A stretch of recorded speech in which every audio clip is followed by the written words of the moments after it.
पिछली क्लास में हम लोगों ने आयनीकरण ऊर्जा या आयनन ऊर्जा के बारे में बात कर ली थी, ठीक है ना। बाह्यतम कोश से अनंत तक एक इलेक्ट्रॉन को निकालने के लिए दी जाने वाली ऊर्जा को कौन सी ऊर्जा बोली जाती है? आयनन ऊर्जा, ठीक है ना। जब तक कुछ नहीं बोला जाता हमेशा प्रथम आयनन ऊर्जा की बात करेंगे, परंतु वो दूसरा इलेक्ट्रॉन निकालने की बात करेगा तो I2 हो जाएगा, तीसरा इलेक्ट्रॉन निकालने की बात करेगा तो I3 हो जाएगा, और I1 छोटा होगा किससे? I2 से। I2 छोटा होगा I3 से। तो हमने इस बारे में बात करी थी, और फिर हमने इसको प्रभावित करने वाले कारक भी देखे थे। 4 कारक होते हैं, कौन कौन से? पहला परमाणु का आकार, दूसरा प्रभावी नाभिकीय आवेश, तीसरा इलेक्ट्रॉन की भेदन क्षमता, चौथा दिए गए परमाणु का इलेक्ट्रॉनिक विन्यास। फिर हमने इसमें आवर्तिता देखी थी कि वर्ग में ऊपर से नीचे जाने पर क्या होता जाता है? हमारा आयनन ऊर्जा का मान कम होता जाता है, क्योंकि जितनी शैलों की संख्या, कोशों की संख्या बढ़ती जाएगी उतनी नाभिक से इलेक्ट्रॉन की दूरी अधिक होगी। दूरी अधिक होने पर आकर्षण कम होगा और इलेक्ट्रॉन का निकालना उतना ही मेरे लिए आसान हो जाएगा, ठीक है ना। और वर्ग में बाएं से दाएं जाने पर प्रभावी नाभिकीय आवेश में वृद्धि के कारण आयनन ऊर्जा का मान लगातार बढ़ता जाता है। बस जहां जहां पर विन्यास की बात आएगी वो एक्सेप्शन हमें देखने हैं। कुछ क्वेश्चन भी हमने इसके ऊपर कर लिए थे। आज हमें अब कुछ अपवाद और कुछ और न्यूमेरिकल क्वेश्चंस को करना है। तो मैं पहले तो आपसे अगला क्वेश्चन दे रहा हूं, लिखो, ठीक है। I1 I2 किसी तत्व के लिए I1 I2 तथा I3 का मान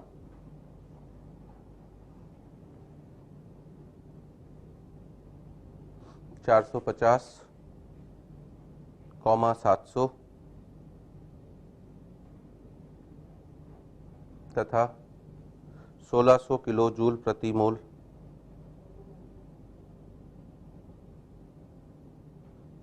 तथा 1600 किलो जूल प्रति मोल है। किसी तत्व के लिए I1 I2 तथा I3 का मान क्रमशः 450, 700 तथा 1600 किलो जूल प्रति मोल है। हमसे बोल रहा है कि उस तत्व में, है ना, उस तत्व के संयोजकता कोश में इलेक्ट्रॉनों की संख्या बताइए। इस तरह के भी क्वेश्चन आते हैं, उस तत्व के संयोजकता कोश में इलेक्ट्रॉनों की संख्या बताइए। या इसी क्वेश्चन को पूछने का दूसरा तरीका है ना, उस तत्व का आवर्त सारणी में वर्ग बताइए।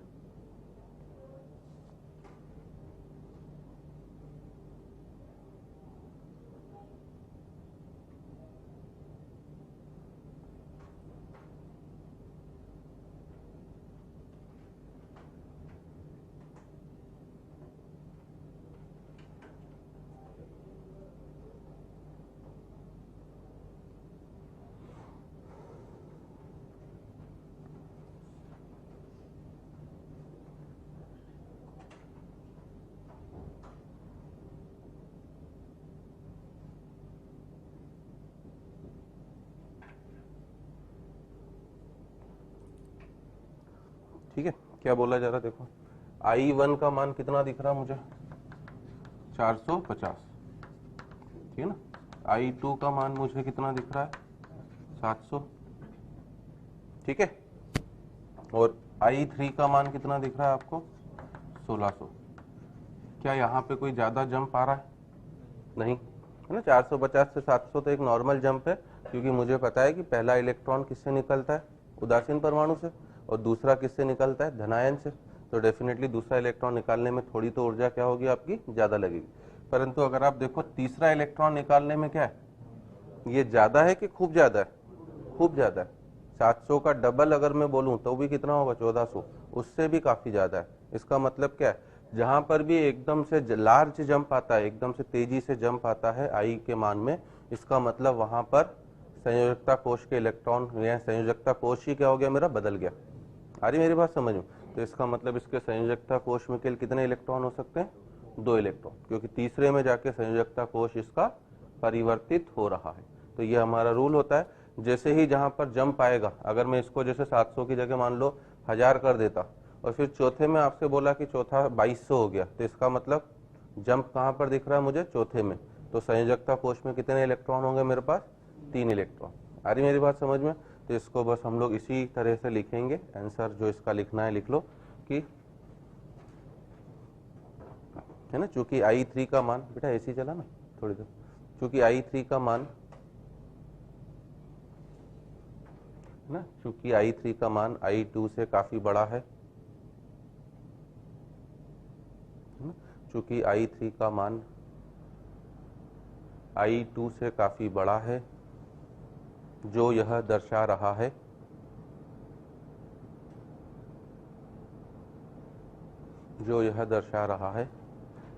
कि तीसरे इलेक्ट्रॉन को निकालने में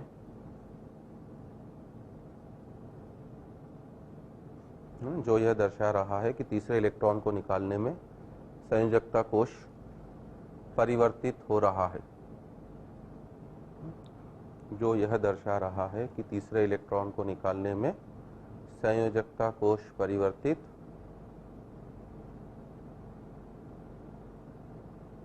हो रहा है ना, अर्थात तत्व के संयोजकता कोश में, है ना, 2 इलेक्ट्रॉन है, अर्थात तत्व के संयोजकता कोश में 2 इलेक्ट्रॉन हैं। या फिर हम लोग क्या बोल सकते हैं, ये कौन से वर्ग का हो गया? द्वितीय वर्ग का, है ना। तो हम लोग ये भी बोल सकते हैं कि यह द्वितीय वर्ग का तत्व है। ठीक है। अब इसी क्वेश्चन को देखो, पूछने का एक और तरीका है कि मान लीजिए तत्व आपका ए है, तो अगला क्वेश्चन में ये पूछ रहा हूँ कि ए गिव्स A+2 इलेक्ट्रॉन, है ना। उपरोक्त प्रक्रम के लिए आवश्यक ऊर्जा का मान बताइए, है ना। क्वेश्चन यही है, I1 I2 I3 का मान दिया गया है आपसे और बोल रहा है उपरोक्त प्रक्रम के लिए आवश्यक ऊर्जा का मान बताइए।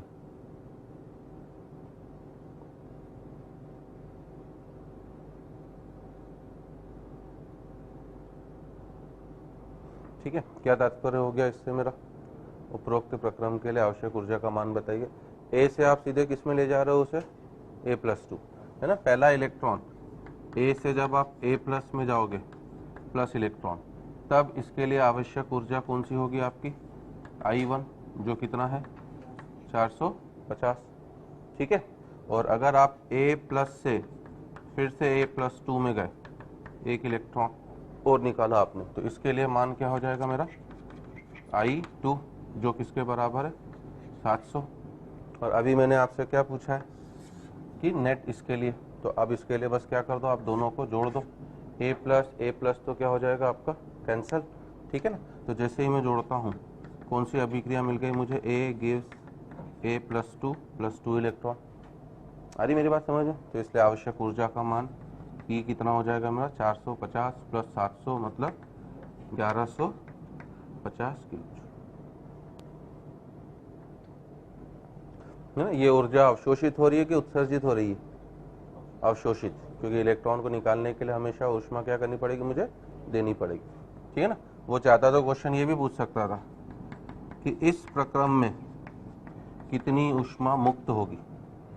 मान लो तीसरा क्वेश्चन में बोलूं कि इस प्रक्रम में कितनी ऊष्मा मुक्त होगी, तो क्या करेंगे, है ना। जब ऐसे जा रहे थे बेटा, जो ऊष्मा अवशोषित होती है, तो उल्टा करने पर वही ऊष्मा क्या हो जाएगी आपकी? उत्सर्जित। तो आप इसके लिए क्या बोलोगे कि इसका जो E है वो माइनस कितना? 1150, मतलब 1150 किलो जूल ऊष्मा क्या होगी हमारी? उत्सर्जित होगी।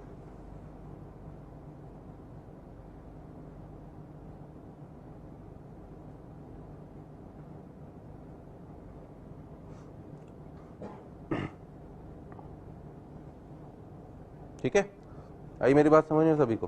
तो इस तरह से भी छोटे मोटे क्वेश्चन आपके आ सकते हैं। इनका लॉजिक बस इस तरीके से होगा, जहां पर भी आपको एक तेजी से जंप मान में आयोनाइजेशन ऊर्जा के मान में काफ़ी ज़्यादा अंतर दिखाई देगा, मतलब वहां पर कोश की संख्या क्या हो गई आपकी? परिवर्तित हो गई। तो उससे आप इमीडिएटली बता सकते हो कितने इलेक्ट्रॉन है, या ऊर्जा टाइप के क्वेश्चन है तो उनका लॉजिक ये होगा। ठीक है। तो अब हम लोग आखिरी चीज़ लिख रहे हैं कि आयनन ऊर्जा में अपवाद।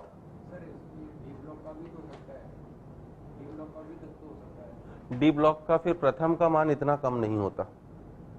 आ रही मेरी बात समझ? डी ब्लॉक के लिए, क्योंकि हम लोग जब आवर्त में आप इस तरफ से इस तरफ जाते हो तो क्या होता है, आपका आयनन ऊर्जा का मान लगातार बढ़ता जाता है, ठीक है ना। तो तब उसका प्रथम आयनन ऊर्जा का मान इतना कम नहीं होता, क्योंकि डी ब्लॉक में सबसे पहले इलेक्ट्रॉन कहाँ से निकलेगा, एस से, और एस के पहले क्या आ जाता है, डी। डी का परिरक्षण प्रभाव क्या था, काफी कम था, और अगर परिरक्षण प्रभाव कम था तो एस के ऊपर प्रभावी नाभिकीय आवेश क्या होगा, ज्यादा। तो उसे निकालने के लिए ऊष्मा भी क्या करनी पड़ेगी, मुझे ज्यादा देनी पड़ेगी, तब I1 का मान थोड़ा ज्यादा होता। अरे मेरी बात समझ में, तो इस तरीके से हम लोग जजमेंट ले सकते। लगभग की बात मत करो, जो सबसे ज्यादा आयनन ऊर्जा का मान है आपका, वो मैंने बताया था किसका होता है, हीलियम का, बताया था ना, ये लिखाया था कि नहीं। आवर्त सारणी में सबसे अधिक आयनन ऊर्जा का मान हीलियम, और सबसे कम आयनन ऊर्जा का मान सीजियम। तो हीलियम का लगभग 2300-2400 के क्रम का होता है। तो यहाँ पर मान मैं आपको बता भी दूं, चलो आवर्त सारणी से मैं ढूंढ के ले आऊं। एक रफ हिंट बोल रहा हूँ ना बेटा, प्रथम द्वितीय आवर्त के तत्वों के जो आयनन ऊर्जा का मान होता है, ये द्वितीय आवर्त का तत्व बेरिलियम है, सीधे सीधे उनके मान लगभग आपके 400-500 की रेंज के प्रथम आयनन ऊर्जा के मान होते हैं। और अगर नीचे जाओगे तो क्या होंगे, मान और कम होते जाएंगे, इधर जाओगे तो मान क्या होंगे, आपकी ओर बढ़ते जाएंगे, इस तरीके से। तो इस तरीके से हम लोग आइडिया ले लेंगे, ठीक है। चलो अब है हमारे अपवाद। आयनन ऊर्जा में कौन कौन से अपवाद है,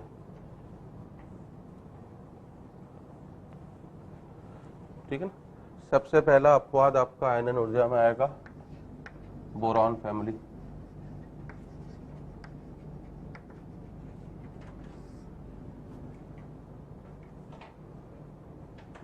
अब बोरॉन फैमिली में क्या अपवाद होगा, है ना, बैंगन, आलू, गाजर, इन, थेला, ये था हमारा नीचे जाने पर। अब इस बेसिस पे देखें तो हमने क्या लिखा था, वर्ग में ऊपर से नीचे जाने पर आयनन ऊर्जा का मान लगातार क्या होना चाहिए, कम, ठीक है। तो इसका मतलब जो सबसे अधिक आयनन ऊर्जा होगी बोरॉन की, फिर एल्यूमिनियम की, फिर गैलियम की, फिर इंडियम की, और फिर क्या आपकी थैलियम, है ना। परंतु ये आपका जो क्रम होता है ये गलत होता है, ठीक है ना। इसका सबसे ज्यादा, है ना, आते अपवाद 2-3 अपवाद हैं, परंतु सबसे ज्यादा जो महा अपवाद बोले ना, जिसे यहाँ महाभयानक बोले, वो बोरॉन फैमिली का होता है। क्योंकि बोरॉन फैमिली का जिगजैग होता है। जिगजैग मतलब पहले नीचे कम होगा, फिर बढ़ेगा, फिर कम होगा, फिर बढ़ेगा, ठीक है। और एग्जैक्ट क्रम होता है, मैं याद रखने के लिए कोड बता रहा हूँ, 153-24। क्या मीनिंग है 153-24 का, एक्सपेक्टेड बोरॉन का तो सबसे ज्यादा होना ही चाहिए था, बोरॉन के बाद सीधे पांचवे का मतलब थैलियम, थैलियम के बाद फिर सीधे तीसरे का गैलियम। कारण स्पष्ट है, क्यों, थैलियम में सब इलेक्ट्रॉन पहले किस में भरा रहे हैं, एफ में, और एफ का परिरक्षण प्रभाव क्या था, सबसे कम। तो अब एफ के अगले वाला जो एलिमेंट है उसको निकालने में मुझे मेहनत क्या करनी पड़ेगी, ज्यादा। फिर गैलियम आ रहा है, क्यों आ रहा है गैलियम, क्योंकि गैलियम से पहले आ रहा था क्या, आपका डी। मैंने लास्ट क्लास में आपको समझाने के लिए बोला था, गेहूं के साथ क्या होता है, गुण भी पिस जाता है ना। डी ब्लॉक हमारे जो 3D सीरीज थी वो 21 से लेकर कहां तक जा रही थी, 30 तक, और गैलियम का परमाणु क्रमांक कितना था, 31, ठीक है। तो इसलिए ये एफ के कारण हो गया, और ये किसके कारण हो गया, हमारा डी के कारण। अब जो नॉर्मल ट्रेंड है उसके बाद 2 मतलब एल्यूमिनियम होना ही चाहिए था, और 4 मतलब कौन सा, हमारा इंडियम, ठीक है ना। तो सबसे महाभयानक अपवाद अगर आप बोलोगे तो इस श्रेणी में आता है, क्योंकि इसमें गैलियम इकलौता तत्व है जिसमें संक्रमण संकुचन लगता है। मैंने लिखाया था लेंथेनाइट संकुचन तो क्या होता है, लेंथेनाइट, और उसके बाद में आने वाले सभी तत्वों पर लागू होता है, परंतु संक्रमण संकुचन केवल और केवल किसके ऊपर लगता है, डी ब्लॉक में, और डी ब्लॉक के बाहर केवल और केवल गैलियम, है ना। तो इस चीज को वो ग्राफिकल टर्म्स में भी पूछ सकता है आपसे। अलोंग वाई एक्स पर आयनन ऊर्जा, यहाँ पर आपको एन मतलब परमाणु क्रमांक, ठीक है ना। तो इसका जो क्रम होता है वो इस तरीके से, पहले कम होगा, फिर बढ़ेगा आपका, है ना, फिर और कम होगा, फिर बढ़ेगा।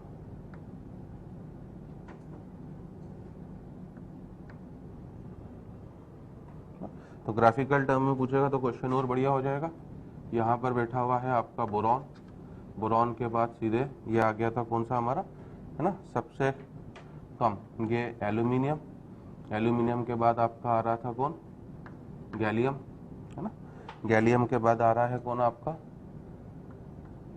इंडियम, और इंडियम के बाद आ रहा है क्या आपका, थैलियम, है ना। तो अगर आप मान वाइज देखोगे तो सबसे ज़्यादा बोरॉन, बोरॉन के बाद सेकंड नंबर पर कौन आ रहा है मेरा, थैलियम, थैलियम के बाद थर्ड नंबर पर कौन आ रहा है, गैलियम, चौथे नंबर पर आ रहा है आपका एल्यूमिनियम, और पांचवें नंबर पर आ रहा है हमारा इंडियम, है ना। तो सबसे ज़्यादा जिगजैग पैटर्न आपका बोरॉन फैमिली ही पालन करती है। तो ये एक अपवाद भी नहीं, इसे आप बोलो क्या, महा अपवाद, महाभयानक है ये,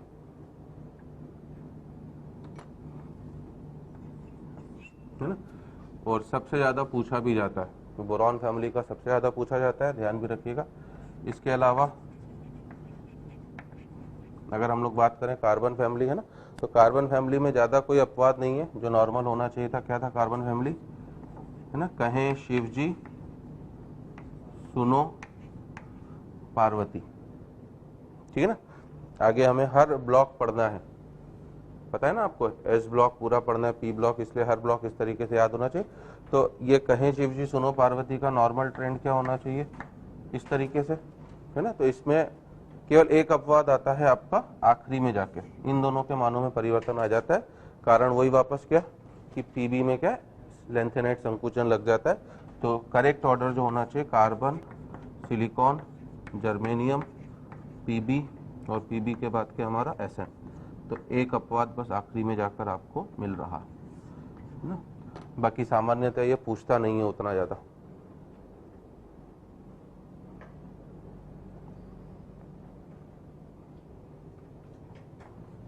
ठीक है, और इसके बाद आपके महाभयानक जो आएंगे अगले, वो डी ब्लॉक।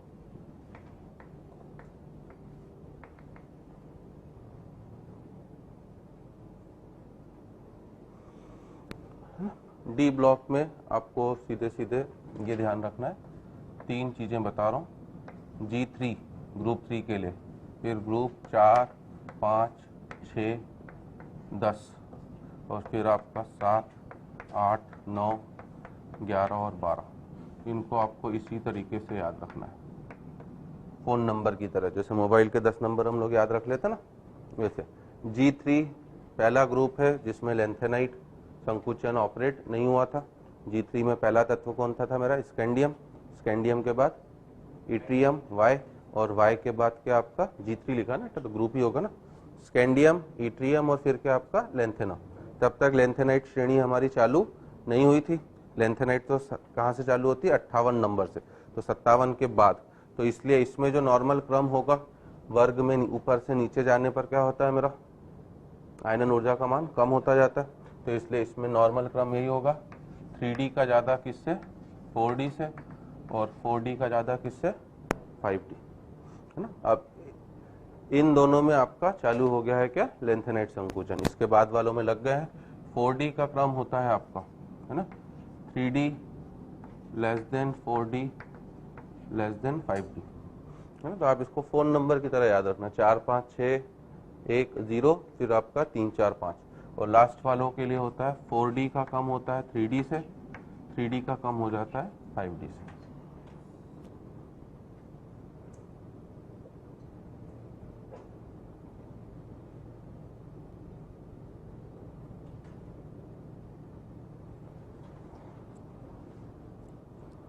ठीक है ना।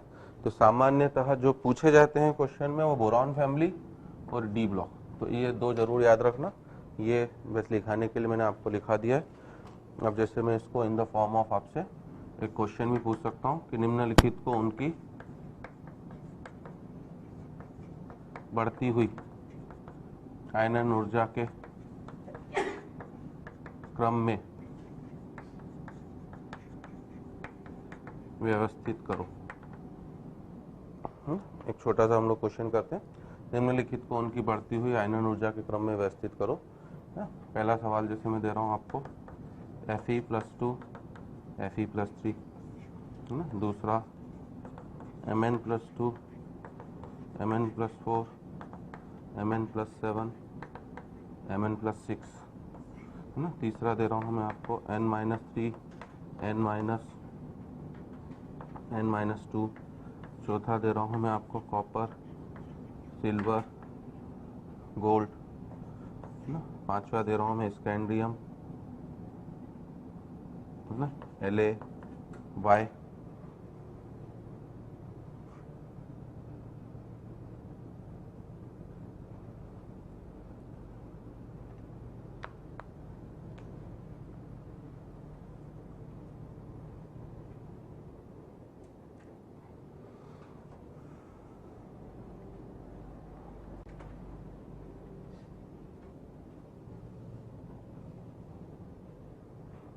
बताइए क्या करें। Fe+2 Fe+3, अगर आपका तत्व समान है ना, Fe है, तो तत्व समान है तो मुझे उसके इलेक्ट्रॉनिक विन्यास को देखने की जरूरत नहीं है। जितना ज़्यादा धनावेश होगा उतना इलेक्ट्रॉन को निकालना मेरे लिए क्या होगा, डिफिकल्ट होगा, है ना। क्यों, धनायन के बनते ही प्रभावी नाभिकीय आवेश का मान क्या हो जाता है, मेरा बढ़ जाता है। तो Fe+2 से इलेक्ट्रॉन का निकालना आसान होगा कि Fe+3 से, Fe+2 से, है ना। +3 के ऊपर आवेश क्या हो गया, और ज़्यादा बढ़ चुका है, ठीक है। तो इस वजह से हम लोग क्या बोलेंगे, Fe+2 की आयनन ऊर्जा कम होगी किससे, Fe+3। इसको मैं नोट बना के लिखा दे रहा हूँ आपको। अब जैसे इन सभी में बात करें तो सबसे ज़्यादा आयनन ऊर्जा किसकी होगी, हमारा Mn+7। सबसे कम किसकी होगी, Mn+2, ठीक है ना। तो हमारा जो सही क्रम होगा, Mn+2 का कम होगा Mn+4 से, Mn+2 का कम होगा Mn+6 से, उसका कम होगा Mn+7 से, है ना। धनायन के लिए जितना ज़्यादा, आप तो हम हर एक के लिए बस मैग्नीट्यूड देखा करो बेटा, क्योंकि मैंने बता दिया था आवेश हमेशा कितने प्रकार का होता है, दो प्रकार का, ठीक है ना, धनावेश और ऋणावेश। अब जैसे इसमें बात करूंगा, ठीक है, सब किससे सबसे आसानी से इलेक्ट्रॉन निकाल सकते हो, N-3 से। क्यों, ऋणावेश पे जितना ज़्यादा आवेश होगा उस पर प्रभावी नाभिकीय आवेश उतना ही कम होगा, तो इलेक्ट्रॉन का निकालना मेरे लिए उतना ही आसान। तो सबसे कम किसका होगा मेरे लिए, N-3, फिर N-2, फिर किसका, N-, ना, क्योंकि कॉमन क्वेश्चन इनऑर्गेनिक है तो आपके न्यूमेरिकल तो रहते नहीं, ऐसे ही आते हैं। अब Cu ये सब डी ब्लॉक के आ गए आपके। Cu कॉपर वाला, कॉपर कौन से ग्रुप का होता है, 11वें ग्रुप, तो इसलिए मैंने आपको यहाँ लिखा दिया 11वें ग्रुप है, तो इसलिए आपका सीधे सीधे क्या क्रम होगा, सबसे कम किसका, Ag का, फिर Ag के बाद कॉपर, और कॉपर के बाद किसका, हमारा गोल्ड, ठीक है ना। और अगर स्कैंडियम, लैंथेनम और इट्रियम को देखूं तो ये कौन सा हो गया, G3। G3 के लिए सीधा सीधा सबसे कम किसका, लैंथेनम, फिर इट्रियम, और फिर आपका कौन सा, स्कैंडियम, है ना।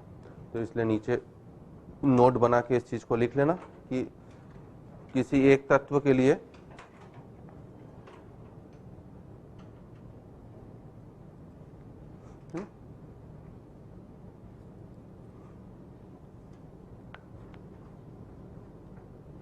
है ना। इससे मेरा तात्पर्य क्या है, देखो Fe+2 का अगर आप विन्यास देखोगे तो Fe+2 का विन्यास क्या होगा आपका 3d6, और Fe+3 का विन्यास क्या होगा 3d5, ठीक है ना। वैसे भी देखूं किससे निकालना इलेक्ट्रॉन ज़्यादा डिफिकल्ट होगा, 3d6 से कि 3d5 से, 3d5 से, है ना। तो इसमें तो सही बैठ रहा, इसमें हो सकता कई जगह वो सही ना बैठे। Mn+2 का विन्यास क्या 3d5 होगा, और हमने बोला सबसे कम आयनन ऊर्जा किसकी है, Mn+2, क्योंकि अगर एक ही तत्व है तो एक तत्व के लिए केवल उसका क्या देखना है, आपको आवेश देखना है, फिर उस इलेक्ट्रॉनिक विन्यास नहीं देखना।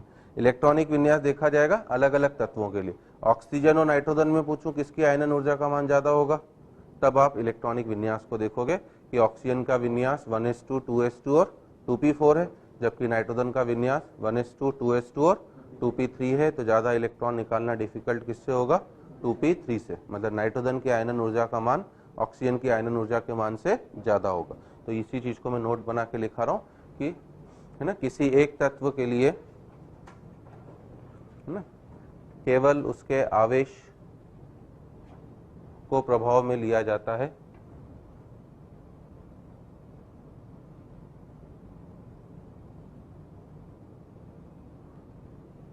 है ना, किसी एक तत्व के लिए केवल उसके आवेश को प्रभाव में लिया जाता है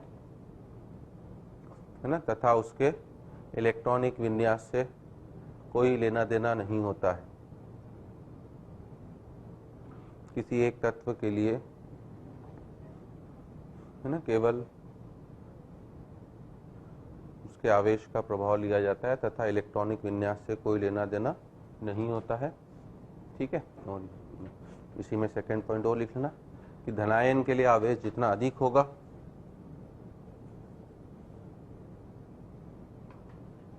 धनायन के लिए आवेश का मान जितना अधिक होगा, IE उतना ही ज्यादा होगा, तथा ऋणायन के लिए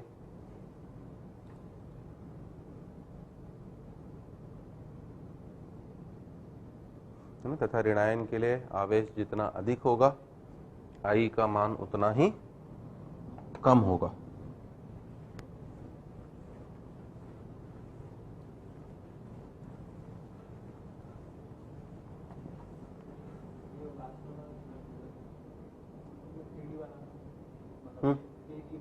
हाँ, 3D की ज्यादा 4D से, 4D की ज्यादा 5D नहीं बेटा, बढ़ते हुए क्रम में लिखा ना। सबसे ज्यादा किसकी होनी चाहिए थी? 3D। सबसे कम किसकी? 5D। तो ग्रुप 3 क्या था हमारा? स्कूटर, यामाहा, ला। तो सबसे कम किसकी होगी? LA। LA के बाद Y, Y के बाद SC। मैंने यहाँ पर घटता हुआ क्रम लिखा है, क्वेश्चन में क्या दिया था मैंने आपको? बढ़ता हुआ क्रम, तो उल्टा हो जाएगा ना, समझे? चलो, तो ये हमारी आयनन ऊर्जा का कॉन्सेप्ट खत्म होता है ना। अब आयनन ऊर्जा के मान से देखो आप क्या क्या निर्धारित कर सकते हो, तो हम लोग अगली चीज ये भी लिख सकते हैं, आयनन ऊर्जा के अनुप्रयोग।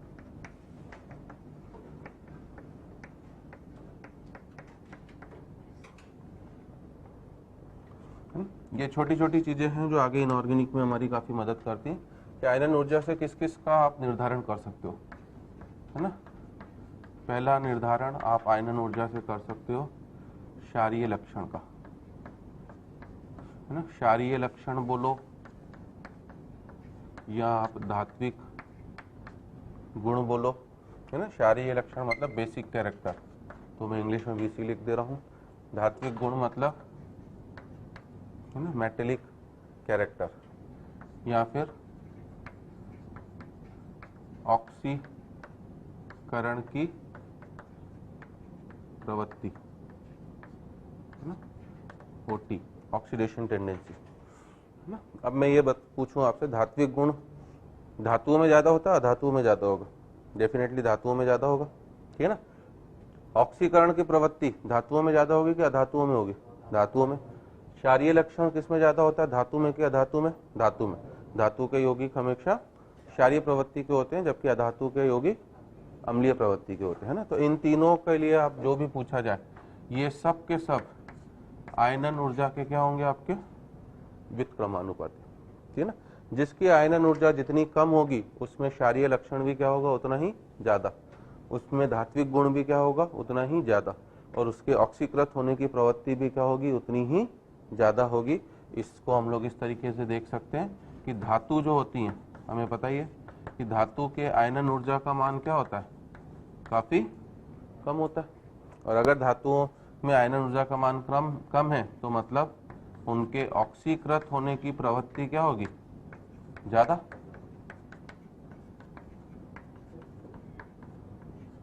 ठीक है ना। तो उनके ऑक्सीकृत होने की प्रवृत्ति काफी ज्यादा होती है। और अगर हम लोग अधातु की बात करें, तो अधातु की आयनन ऊर्जा का मान क्या होता है? हमारा अधिक होता है, ठीक है ना। तो अगर अधातु की आयनन ऊर्जा का मान अधिक है, तो उसकी ऑक्सीकृत होने की प्रवृत्ति क्या होगी? कम होगी। मतलब इनफैक्ट हम लोग बोले कि उसकी अपचयित होने की प्रवृत्ति, है ना, ज्यादा होगी। मतलब धातु जो होगी वो हमेशा इलेक्ट्रॉन का क्या करना चाहेगी? त्याग। जबकि अधातु क्या करना चाहेगी? इलेक्ट्रॉन को उल्टे ग्रहण करना चाहेगी, है ना। कोई भी काम अगर हम करवा रहे हैं तो हमें उसमें ऊर्जा का भी तो अकाउंट में लेना है। एक काम अगर आपको एक ही काम करने को दिया जाए, दो अलग अलग तरीके हैं, एक में ऊर्जा ज्यादा लग रही है, एक में ऊर्जा कम लग रही, तो डेफिनेटली आप किस तरीके से करना चाहोगे?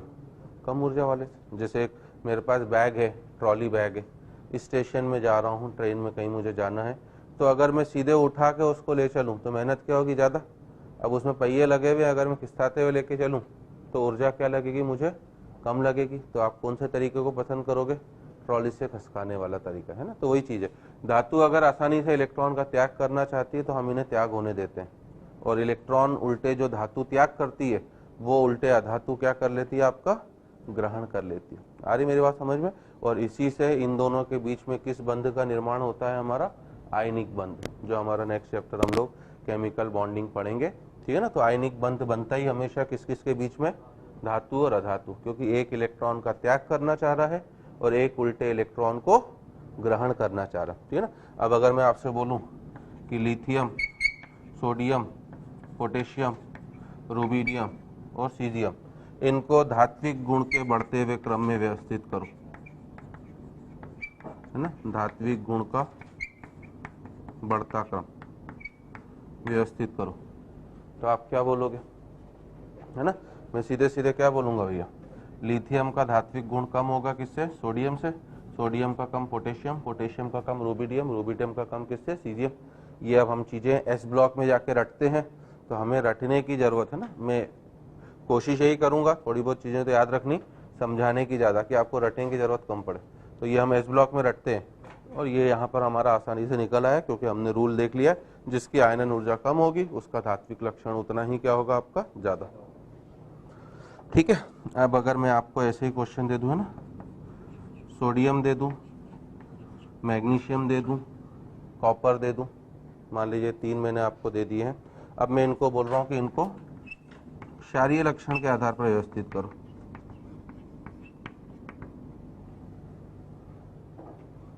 है ना।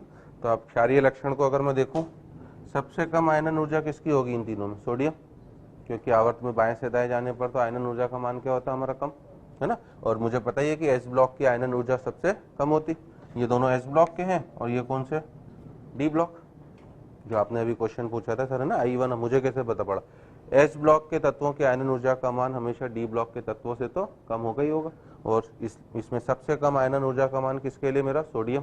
तो इसलिए सोडियम में क्षारीय लक्षण NaOH को आपको पता हो तो NaOH को प्रबलतम क्षार बोला जाता है, ठीक है ना। तो इसमें अगर क्षारीय लक्षण का क्रम बोलूं तो सोडियम में सबसे ज्यादा, सोडियम के बाद मैग्नीशियम, और मैग्नीशियम के बाद क्या बोल सकता हूं मैं, अपना कॉपर,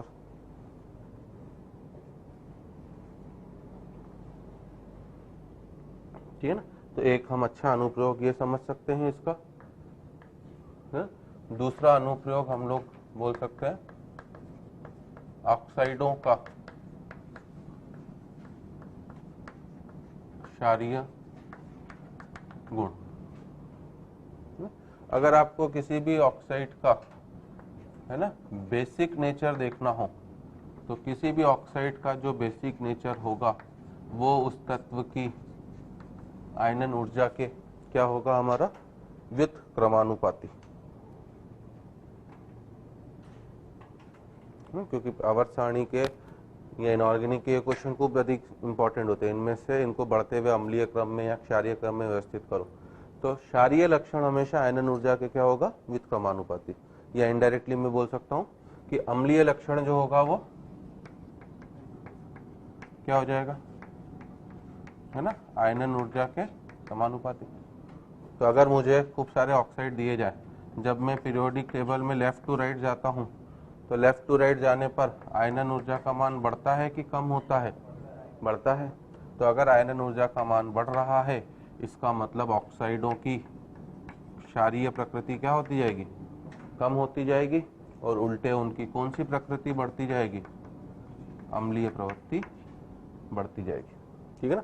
तो अगर मैं आपको Li2O, है ना, BeO, B2O3, CO2 और N2O5, ऐसे खूब क्वेश्चन आते हैं हमारे छोटे छोटे, कि अगर मैं 5 ऑक्साइड दे दे रहा हूँ और इनको बोल रहा हूँ कि इनको अम्लीय, बढ़ते हुए अम्लीय क्रम में व्यवस्थित करो, तो बढ़ता हुआ अम्लीय क्रम क्या हो जाएगा, सीधे सीधे सबसे कम अम्लीय कौन होगा, मेरा लिथियम, फिर उसके बाद बेरिलियम, फिर बोरॉन, फिर CO2, फिर क्या हो जाएगा मेरा N2O5।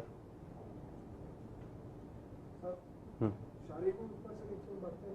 हाँ हाँ, ये रहा ना बेटा, ऊपर से नीचे बढ़ते हैं, ऊपर से नीचे बढ़ते हैं बेटा, आप ही कथन बोल रहे हो। फिर ऊपर से नीचे बढ़ने का मतलब क्या है? नीचे वाले ज्यादा। अरे तुमने अभी कथन बोला ऊपर से नीचे बढ़ते हैं, तो सही तो बोला तुमने। कौन ऊपर है? अच्छा ये वाला कह रहे हो, इसमें तो बेटा ये एस ब्लॉक, अच्छा मुझे लगा ऊपर वाला, ये एस ब्लॉक है और ये क्या है आपका डी ब्लॉक।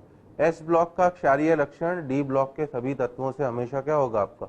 ज्यादा ही होगा, क्योंकि डी ब्लॉक की आयनन ऊर्जा एस ब्लॉक के तत्वों से तो क्या होगी? हमेशा ज्यादा ही होगी। एस ब्लॉक के तत्वों की आयनन ऊर्जा का मान सबसे कम होता है। इसी वजह से तो सबसे प्रबल जो आयनिक बंध या सबसे अच्छा आयनिक बंध बनाते हैं वो कौन से तत्व बनाते हैं? S block. डी ब्लॉक के तत्वों में तो प्रतिशत सहसंयोजक लक्षण काफी ज्यादा हो जाता है। सबसे अच्छा आयनिक बंध हमेशा कौन बनाएंगे? एस ब्लॉक, ठीक है ना। हाँ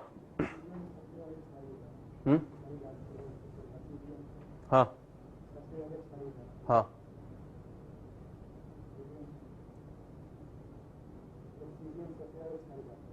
हाँ बिल्कुल, ये तो हम नीचे तक जाते नहीं है, आप लोग वो पढ़ते ही हो ऑर्गेनिक केमिस्ट्री में। एक एल्कोहलिक KOH और एक एक्वस KOH सुना होगा आपने, दो अलग अलग अभिकर्मक प्रयोग करे जाते हैं। एल्कोहलिक KOH और एक्वस KOH सुना है, और हम लोग ज्यादातर एल्कोहलिक KOH ही बोलते हैं। बाकी हालांकि मैं चाहूँ तो NaOH का भी प्रयोग कर सकता हूँ। NaOH क्या होता है? सस्ता होता है। उल्टे KOH क्या होता है? हमारा महंगा होता है।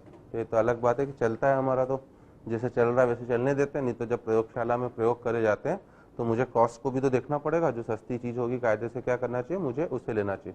एल्कोहलिक KOH क्या होता है? एक प्रबल क्षार होता है, इसलिए वो एलिमिनेशन अभिक्रियाओं के लिए प्रयोग करते हो।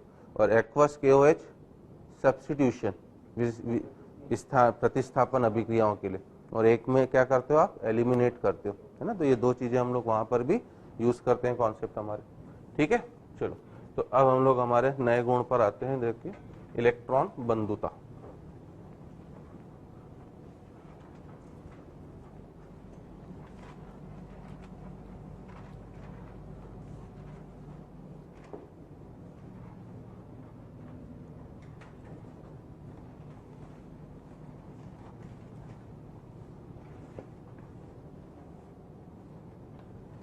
तो हमारे अगली प्रॉपर्टी है अब हमारा इलेक्ट्रॉन एफिनिटी,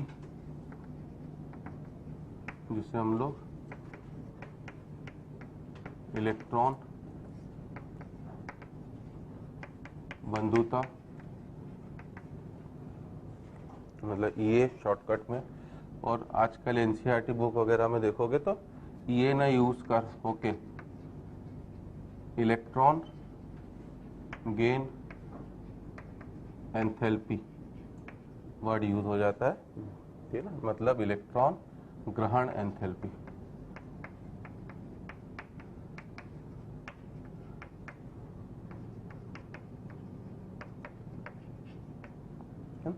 और एंथैल्पी है तो एंथैल्पी का चिन्ह क्या होता है? हमेशा डेल्टा H। और चूंकि ये ग्रहण इलेक्ट्रॉन गेन है तो नीचे Eg भी लिखा हुआ होता है ना। तो पहले हम लोग इसे केवल इलेक्ट्रॉन बंधुता ही बोलते थे, परंतु आजकल NCERT बुक में इलेक्ट्रॉन गेन एंथैल्पी भी बोल दिया जाता है। दोनों में कोई फर्क नहीं है, ठीक है ना। बस इतना है कि अगर EA पॉजिटिव होगा तो डेल्टा H Eg का मान क्या होगा आपका? नेगेटिव, ना। अभी भी बुक्स में EA के टर्म्स में दिया जाता है तो वो पॉजिटिव मान होते हैं। तो जो EA का मान दिया गया है बस उसका ऋणात्मक कर दो तो वही इलेक्ट्रॉन ग्रहण क्या हो जाएगी? आपका एंथैल्पी। मॉड दोनों का बराबर होता है, यहाँ अथवा करके लिखें कि EA अगर नेगेटिव होगा तो डेल्टा H Eg का मान क्या होगा आपका? पॉजिटिव, है ना। ऐसा क्यों होता है ये भी बता दूं ना। आयनन ऊर्जा में क्या कर रहे थे आप? इलेक्ट्रॉन को निकाल रहे थे। निकालने के लिए क्या करना पड़ता? ऊर्जा देनी पड़ती। तो अब इलेक्ट्रॉन बंधुता में आपको पता ही है, इलेक्ट्रॉन बंधुता मतलब इलेक्ट्रॉन को क्या कर रहा हो? इलेक्ट्रॉन के लिए अट्रैक्शन रख रहा है, मतलब इलेक्ट्रॉन को क्या कर रहा हो? खींच रहा है। तो अगर इलेक्ट्रॉन को निकालने में ऊर्जा देनी पड़ रही थी तो इलेक्ट्रॉन के ग्रहण करने में हमेशा ऊष्मा क्या होगी? हमारी उत्सर्जित, ठीक है ना। तो अगर ऊष्मा उत्सर्जित होती है तो मैंने बता ही दिया था कि डेल्टा एच का साइन क्या होना चाहिए, नेगेटिव। हमारे पास दो तरह की अभिक्रियाएं होती है, ऊष्मा शोषी और ऊष्मा क्षेपी। ऊष्मा शोषी मतलब जिसमें ऊष्मा अवशोषित होती है और जिसका डेल्टा एच क्या होता है मेरा पॉजिटिव, और ऊष्मा क्षेपी के लिए डेल्टा एच नेगेटिव। तो चूंकि इसमें ऊष्मा उत्सर्जित होती है तो इसलिए डेल्टा एच का साइन क्या होना चाहिए इसका, नेगेटिव। बट बंधुता के टर्म्स में हम लोग इसे क्या बोलते हैं, पॉजिटिव। ठीक है, और इसमें बस इतना ही है परिभाषा हमारा कि उल्टे जो आप अब इलेक्ट्रॉन निकाल रहे थे, अब अनंत दूरी से आप इसमें क्या करोगे, बाह्यतम कोश में उल्टे एक इलेक्ट्रॉन को जोड़ोगे, है ना। तो डायग्राम बनाने का डेफिनेशन लिख लेना।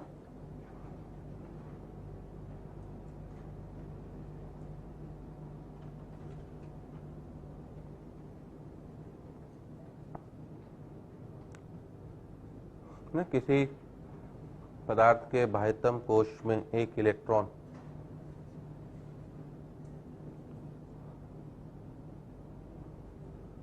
है ना, किसी पदार्थ के बाह्यतम कोश में एक इलेक्ट्रॉन जोड़ने पर, किसी पदार्थ के बाह्यतम कोश में एक इलेक्ट्रॉन जोड़ने पर मुक्त होने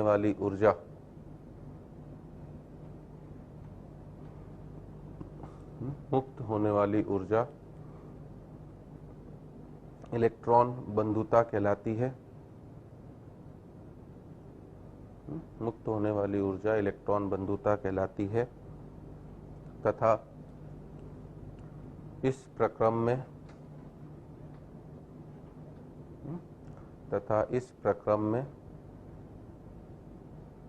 होने वाला एंथैल्पी परिवर्तन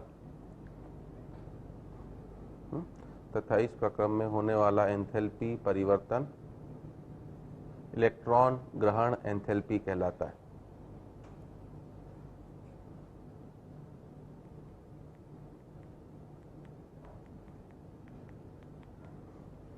तथा इस प्रक्रम में होने वाला एंथैल्पी परिवर्तन इलेक्ट्रॉन ग्रहण एंथैल्पी कहलाता है।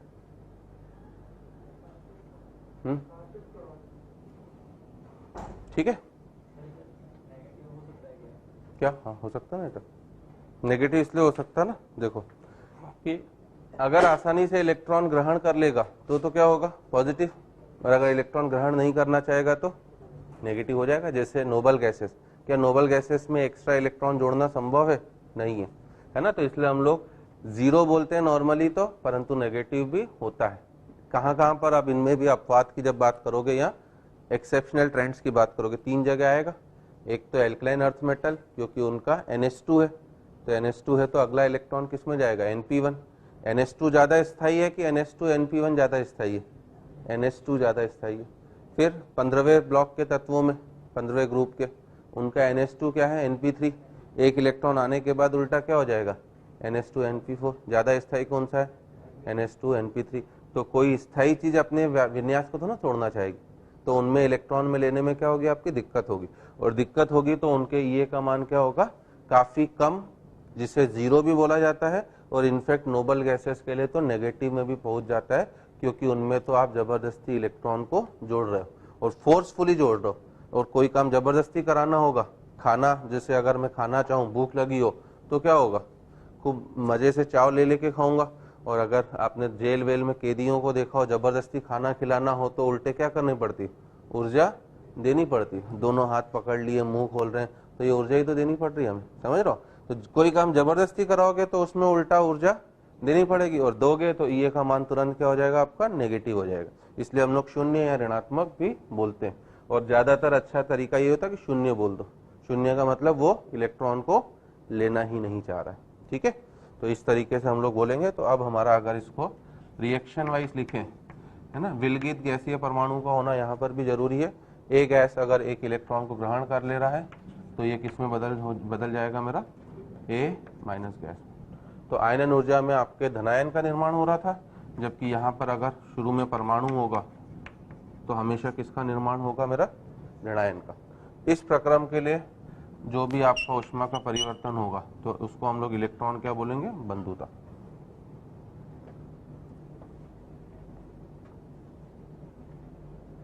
ठीक है। अब इसमें भी हम लोग वही बात कर सकते हैं। अगली चीज हमारी है ना क्रमागत इलेक्ट्रॉन बंधुता।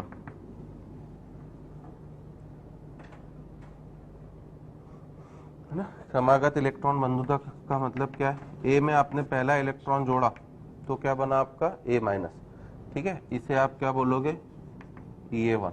अब अगर आपने इस ए माइनस में एक और इलेक्ट्रॉन जोड़ दिया तो क्या बनेगा आपका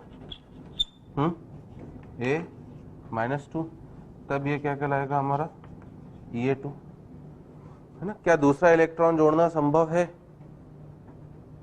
क्या दूसरा इलेक्ट्रॉन जोड़ना संभव है? नहीं है, है ना। क्यों नहीं संभव है? पहला इलेक्ट्रॉन जोड़ते ही क्या हो चुका है आपका नेगेटिव चार्ज, फिर दूसरा इलेक्ट्रॉन जोड़ रहे हो तो नेगेटिव नेगेटिव में क्या होता है आपका प्रतिकर्षण।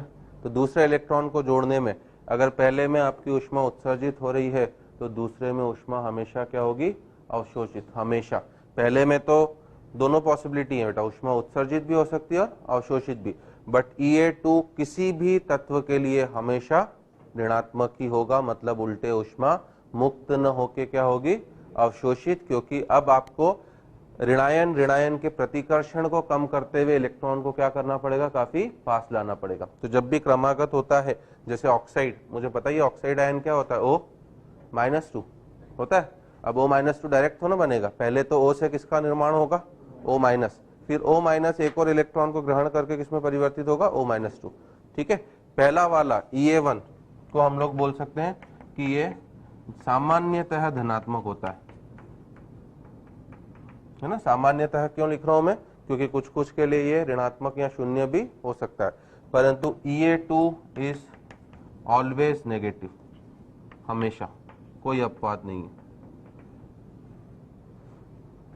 और इसमें सबसे अच्छी बात और एक है कि अगर आप दोनों को जोड़ देते हो तो नेट क्या हो जाएगा हमारा A+2 इलेक्ट्रॉन गिव्स A-2। इसका EA अगर कुल EA बोला जाए तो इसका कुल EA भी हमेशा क्या होगा आपका नेगेटिव होगा हमेशा। और EA नेगेटिव होने का मतलब डेल्टा Eg के टर्म्स में बोलोगे तो उल्टे क्या होगा आपका पॉजिटिव।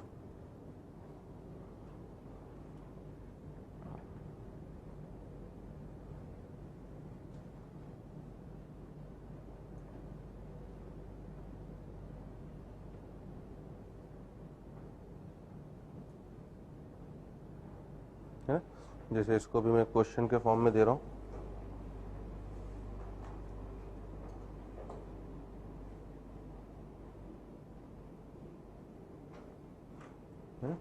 एक छोटा सा क्वेश्चन लिखो, है ना। O तथा O- की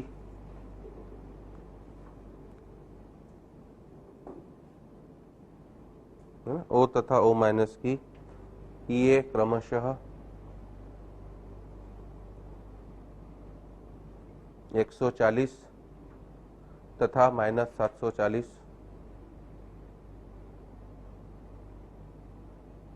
है ना। O तथा O- की ये क्रमशः 140 तथा -740 किलो जूल प्रति मोल है।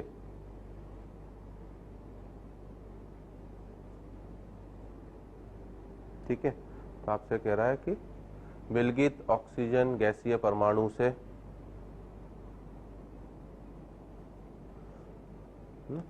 विलगित ऑक्सीजन गैसीय परमाणु से, है ना, गैसीय ऑक्साइड आयन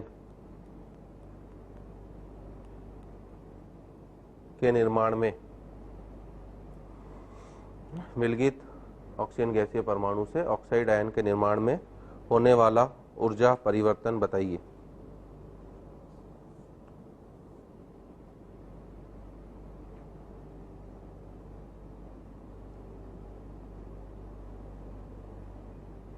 ठीक है, क्या तात्पर्य हो गया क्वेश्चन का?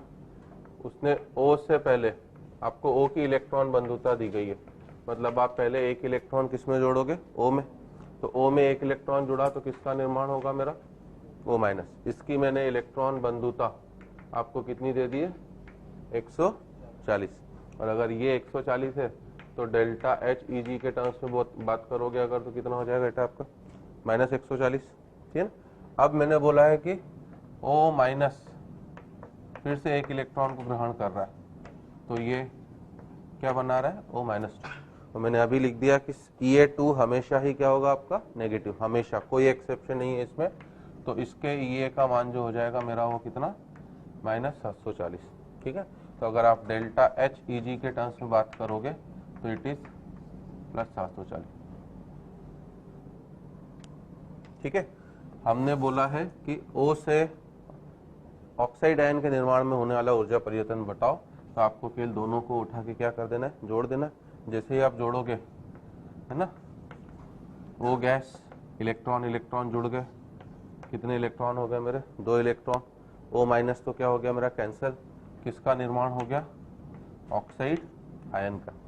ठीक है, और अगर आप अब ये Ea1 हो गया, ये Ea2 हो गया, अगर आप कुल Ea बोलोगे तो 140 प्लस -740, ठीक है, कितना हो जाएगा आपका, माइनस का 600। ये क्या हो गया आपका, ऋणात्मक हो गया। ठीक है ना, ये ऋणात्मक होने का मतलब ये है कि दूसरे इलेक्ट्रॉन को जोड़ना आपके लिए उतना आसान नहीं है। और डेल्टा Eg के टर्म्स में बोलोगे तो कितना हो गया, +600। मतलब इनडायरेक्टली अब ऊर्जा क्या हो रही है आपकी, अवशोषित हो रही है ना। तो अब उल्टे मेरी ऊर्जा जो हो रही है वो अवशोषित हो रही है ना। तो इसलिए आप नीचे नोट बना के लिख लेना 2 चीजें।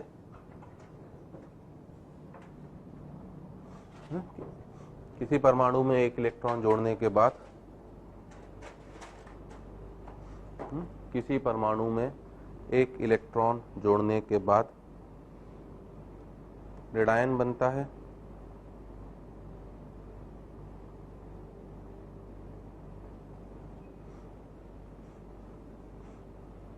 है ना, तथा दूसरा इलेक्ट्रॉन जोड़ने के लिए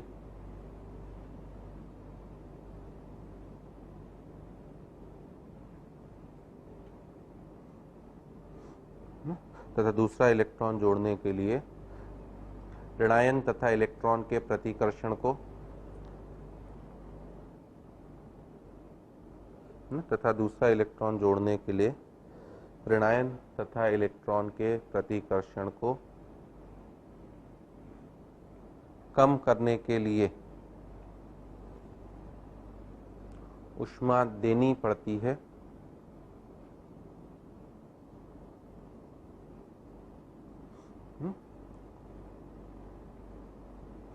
ऋणायन तथा इलेक्ट्रॉन के प्रतिकर्षण को कम करने के लिए ऊष्मा देनी पड़ती है, अर्थात Ea2 हमेशा ऋणात्मक होता है।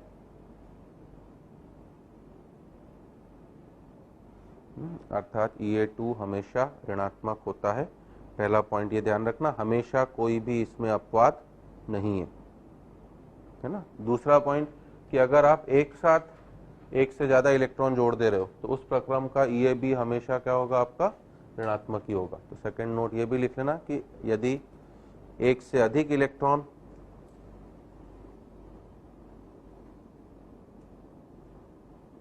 है ना, यदि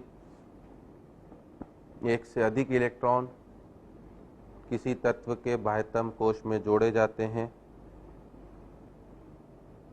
अब वो चाहे 2 हो या 3 हो, है ना, उससे हमें कोई लेना देना नहीं। यदि एक से अधिक इलेक्ट्रॉन एक तत्व के बाह्यतम कोश में जोड़े जाते हैं तो Ea का मान हमेशा ऋणात्मक होता है। तो Ea का मान हमेशा ऋणात्मक होता है।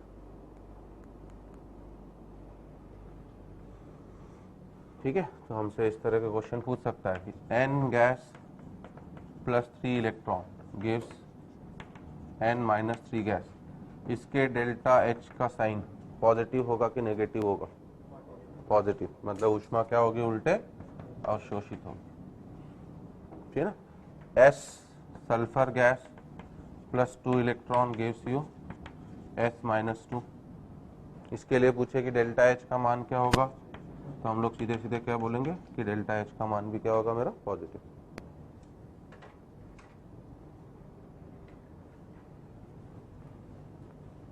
ठीक है, नेक्स्ट लिखना हमारा Ea को प्रभावित करने वाले कारक।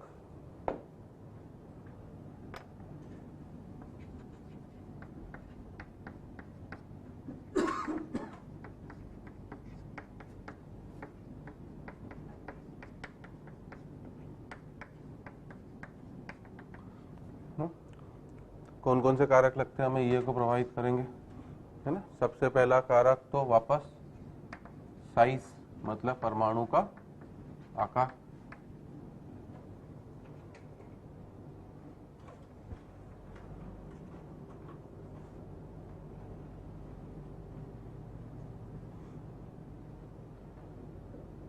क्या होगा, आकार के सापेक्ष क्या होगा हमारा इलेक्ट्रॉन बंधुता का मान, समानुपाती होगा कि विक्रमानुपाती होगा, समानुपाती कि विक्रमानुपाती, विक्रमानुपाती। आकार जितना बड़ा होगा बेटा उतना इलेक्ट्रॉन बंधुता का मान क्या होगा। आवर्त सारणी में बाएं से दाएं जाने पर ये के मान बढ़ते हैं कि कम होते हैं। देखो हमारे लिए सबसे महत्वपूर्ण तीन ही गुणधर्म है, आयनन ऊर्जा, इलेक्ट्रॉन बंधुता और विद्युत ऋणात्मकता। तीनों के मान का जनरल ट्रेंड क्या है आपका, बाएं से दाएं बढ़ते हैं और ऊपर से नीचे क्या होते जाते हैं हमारे कम। अब बाएं से दाएं बढ़ रहे हैं तो बाएं से दाएं जाने पर आकार बढ़ता है कि कम होता है, कम होता है। तो इसका मतलब ये का मान बढ़ रहा है, तो ये और ये क्या हो गए एक दूसरे के व्युत्क्रमानुपाती। जितना आकार छोटा होगा ये का मान उतना ही क्या होगा आपका ज्यादा।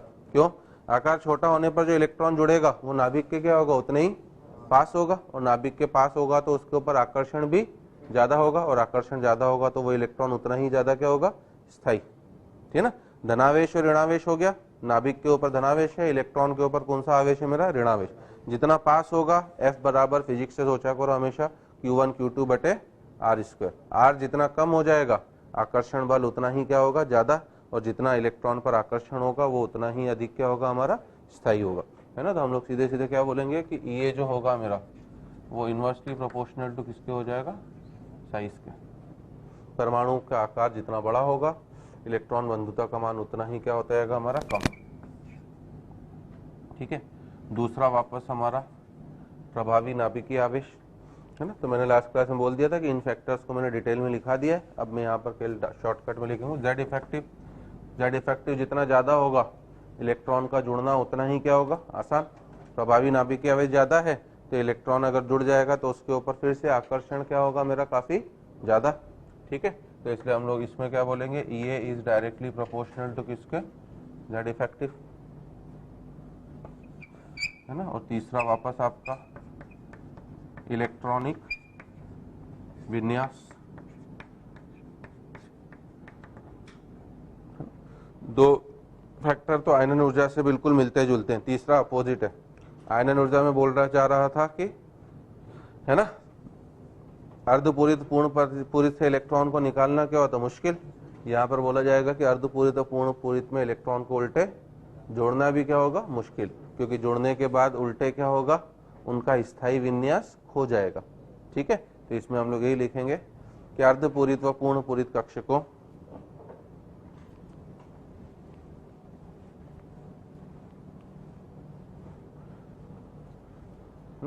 अर्धपूरित व पूर्ण पूरित कक्षकों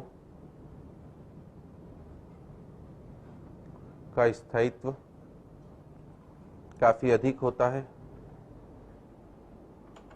अर्धपूरित व पूर्ण पूरित कक्षकों का स्थायित्व काफी अधिक होता है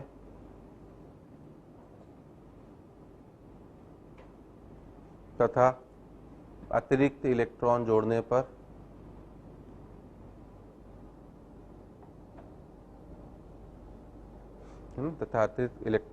पर यह विन्यास खो जाता है, तथा अतिरिक्त इलेक्ट्रॉन जोड़ने पर यह विन्यास खो जाता है, अर्थात अस्थायी हो जाता है।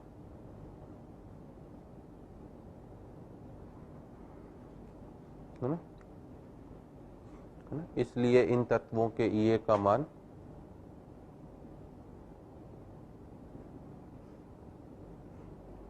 है ना, इसलिए इन तत्वों के E का मान काफी कम होता है।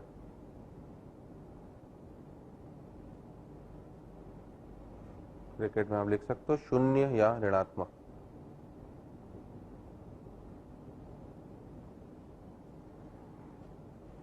ब्रैकेट में हम लोग डाल सकते हैं शून्य या ऋणात्मक, ठीक है। तो ये है इसके प्रभावित करने वाले कारक हो गए। अब हम लोग देखेंगे इसमें आवर्तिता।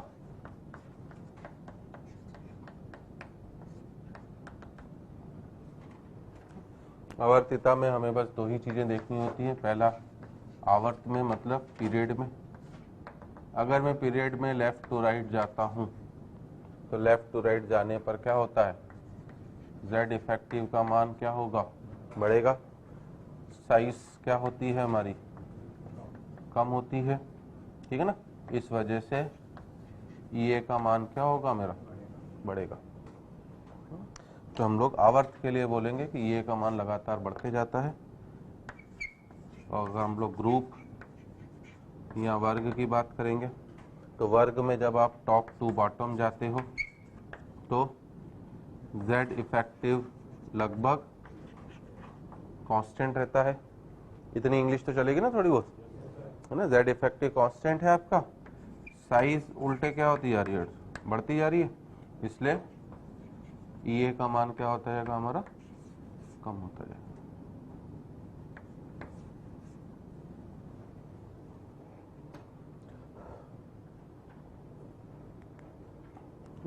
जो अपवाद मिलेंगे वो कहाँ कहाँ पे मिलेंगे,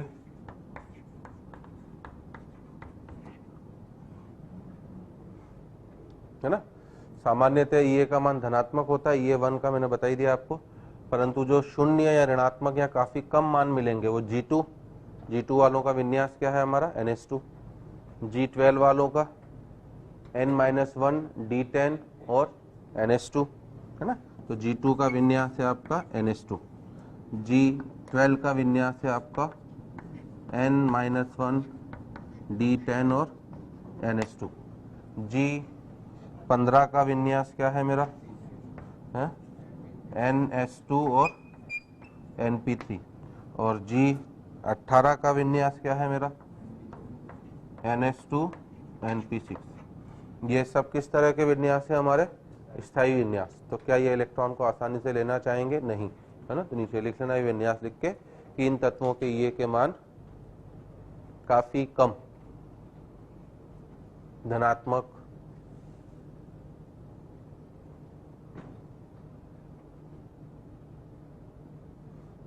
इन तत्वों के ये के मान काफी कम धनात्मक होते हैं। इन तत्वों के ये के मान काफी कम धनात्मक होते हैं, ठीक है ना। और ब्रैकेट में डाल सकते हो कि शून्य या ऋणात्मक भी हो सकते हैं।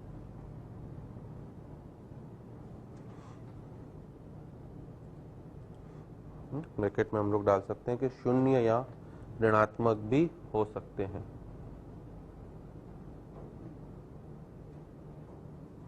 ठीक है। अब जैसे हमारा पहला क्वेश्चन अगर मैं दूं छोटा सा आपको कि P2 के तत्वों को उनकी बढ़ती हुई ये के क्रम में व्यवस्थित करो।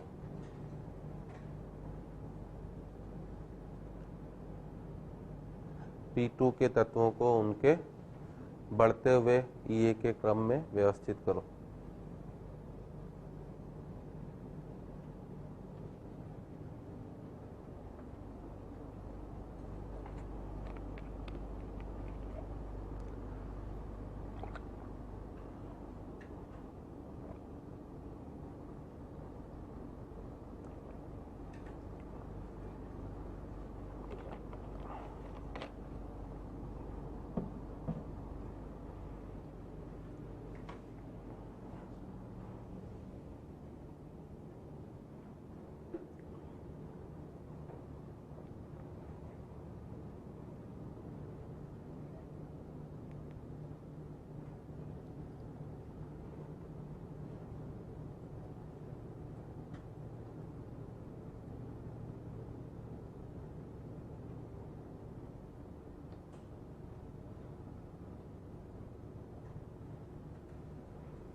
क्या हो जाएगा? P2 के तत्व मतलब कौन कौन से तत्व? Lithium, beryllium, boron, carbon, nitrogen, oxygen, fluorine और नियॉन। आर्गन नहीं, है ना।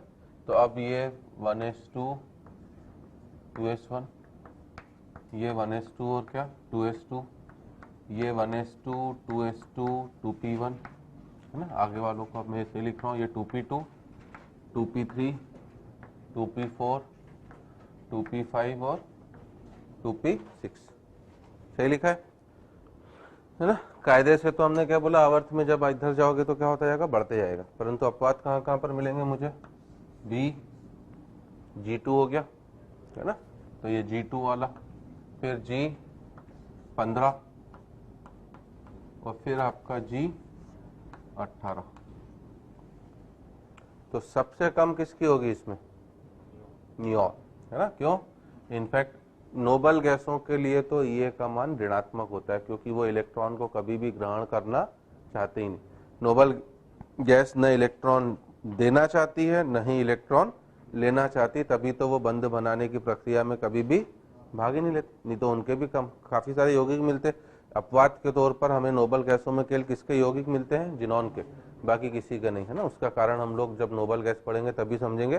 परंतु उसके अलावा बाकी सभी तत्वों के, ना, बाकी सभी एलिमेंट्स के हमारे पास यौगिक ज्ञात नहीं है। कुछ कुछ भले हैं, 2 2 4 4, जितने जिनॉन के उतने नहीं है।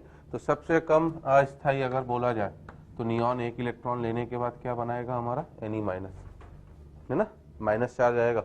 सबसे कम स्थायी आपका ये है। फिर दूसरे नंबर पर बेरिलियम आएगा कि नाइट्रोजन आएगा? बेरिलियम, वो उसका ज्यादा स्थायी है। 1s2 2s2 तो है ही इसके पास भी, और साथ में क्या है आपके पास? 2p3 भी है। आ रही मेरी बात समझ? ठीक है ना। तो इसलिए सेकंड नंबर पर क्या आएगा हमारा? B-, फिर आएगा क्या? N-। मैं एक इलेक्ट्रॉन जोड़ने के बाद बता रहा हूं आपका। अब N- के बाद अपना नॉर्मल क्रम।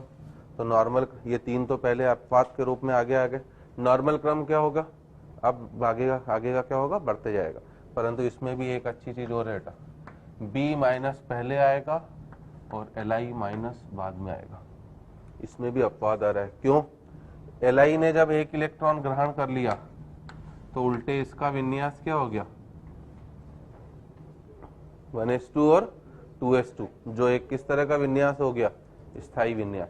आयनन ऊर्जा में मैंने क्या बोला था? जहां पर भी विन्यास वाला रोल आएगा तो एक का क्या आ जाएगा? जंप। ये 3 तो पहले इसलिए हट गए क्योंकि ये G2 G15 और किसके तत्व थे मेरे? G18। अब जो नॉर्मल क्रम होना चाहिए था, बढ़ना चाहिए था, उसमें लिथियम का किससे ज्यादा हो गया?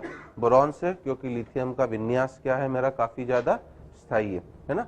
उसके अलावा बाकी अब नॉर्मल जो होता है, फिर C-, फिर आपका O-, और O- के बाद क्या हमारा? F-। तो ये महत्वपूर्ण है, P2 के लिए काफी ज्यादा पूछा जा चुका है, ध्यान देना। तो दिस इज वेरी इंपॉर्टेंट, है ना। और जरूरी नहीं कि हमेशा ये पूछे, क्वेश्चन इस रूप में भी पूछ सकता है। जेई में पूछा गया था कि B- और Li- में से ज्यादा स्थायी कौन सा है? क्या बोलोगे? Li-, है ना। जिसकी ये इलेक्ट्रॉन लेने के बाद क्या हो चुका भैया? स्थायी हो चुका है, जबकि ये अभी क्या है? स्थायी नहीं है। या क्वेश्चन उल्टा भी हो सकता है, B- और Li- किससे इलेक्ट्रॉन को निकालना ज्यादा आसान है ना। आप तो क्वेश्चन के फॉर्म में लिखते चलो। अगला क्वेश्चन अगर मैं पूछूं कि Li- और B- में कौन अधिक स्थायी है, अगर मैं सेकंड क्वेश्चन लिखूं Li- और B- में कौन अधिक स्थायी है, तो मैं क्या बोलूंगा? है ना, Li- अधिक स्थायी है, क्योंकि इसका विन्यास 1s2 2s2 है। Li- B- में कौन अधिक स्थायी है, तो मेरा जवाब होगा Li-, क्योंकि इसका विन्यास 1s2 2s2 है, जो स्थायी है।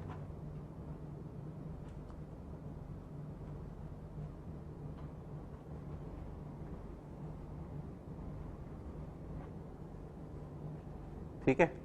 यह अगला क्वेश्चन पूछे कि इसी क्वेश्चन का सेकंड पार्ट, Li- तथा B- में से किसमें से इलेक्ट्रॉन निकालना आसान होगा?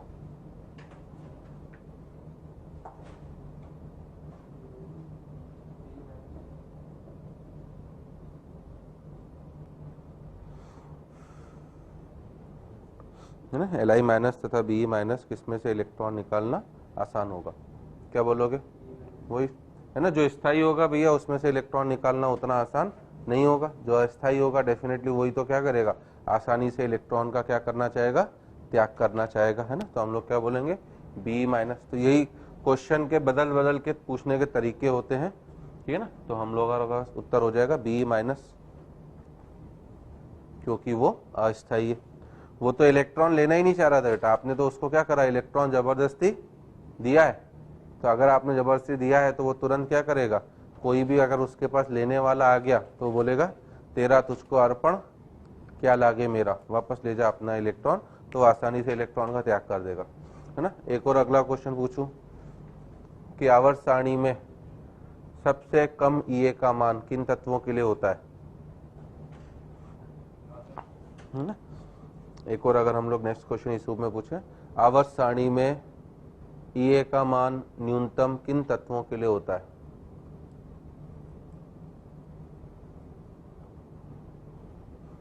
तो क्या बोलोगे आप?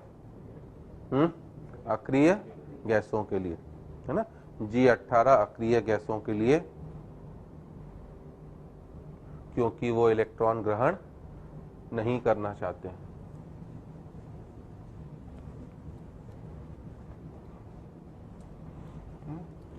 क्योंकि वो इलेक्ट्रॉन ग्रहण नहीं करना चाहते हैं, ठीक है। अब इसमें दो अपवाद हैं केवल, तो हमारा ये भी आज खत्म हो जाएगा।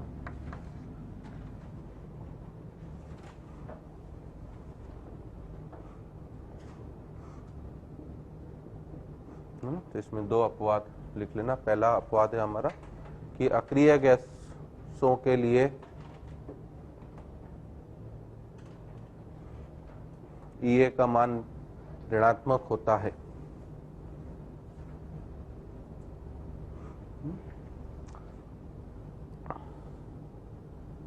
अक्रिय गैसों के लिए Ea का मान ऋणात्मक होता है ना। अब इसका कारण पूछ सकता है ना, कारण क्या बोलेंगे, अक्रिय गैसों का जो विन्यास है, कोई भी इनर्ट गैस लेते हो हीलियम को छोड़कर, तो उनका विन्यास क्या होता है हमारा NH2 NP6, केवल किसको छोड़कर, हीलियम को, क्योंकि उसका केवल NH2 मतलब इनडायरेक्टली 1s2 होता है, सही है। अगर आपने एक इलेक्ट्रॉन जोड़ दिया इसमें, इस विन्यास के अंदर अगर आप एक इलेक्ट्रॉन जोड़ दे रहे हो, तो उल्टे क्या होगा, NH2 NP6 तो होगा ही होगा, उल्टे नया इलेक्ट्रॉन किसमें चले गया, N+1 S1 में। आ रही मेरी बात समझ में? एक अतिरिक्त क्या हो गया, पहली चीज तो एक तो ऑलरेडी मेरा इलेक्ट्रॉनिक विन्यास क्या था, स्थायी था, तो इलेक्ट्रॉन ग्रहण करना नहीं चाह रहा है। दूसरा कि जैसे ही वो इलेक्ट्रॉन जुड़ा, वो उसी कोश में नहीं गया, वो उल्टे कौन से कोश में जुड़ा है जाके, अतिरिक्त कोश में। अब n ज्यादा पास होगा इलेक्ट्रॉन के ऊपर कि n+1 ज्यादा पास होगा, n+1। तो जितना n का मान बढ़ता जाता है, बोहर मॉडल से आपको पता होगा, ऊर्जा का मान भी उतना ज्यादा क्या होगा, बढ़ता जाएगा, और ऊर्जा का मान बढ़ेगा तो इलेक्ट्रॉन उतना ही ज्यादा क्या हो जाएगा हमारा, अस्थायी। तो अतिरिक्त कोश में जा रहा है, स्थायी में जा रहा है, इसलिए नोबल गैसेस कभी भी इलेक्ट्रॉन को लेना पसंद नहीं करती हैं। इस वजह से उनके Ea का मान क्या होता है हमारा, ऋणात्मक, है ना। तो इसका कारण इसी तरीके से लिखना है कि नोबल गैस का, है ना, पहले लिख लेना 2 लाइनें, फिर ये डाल देना, नोबल गैस का इलेक्ट्रॉनिक विन्यास स्थायी होता है,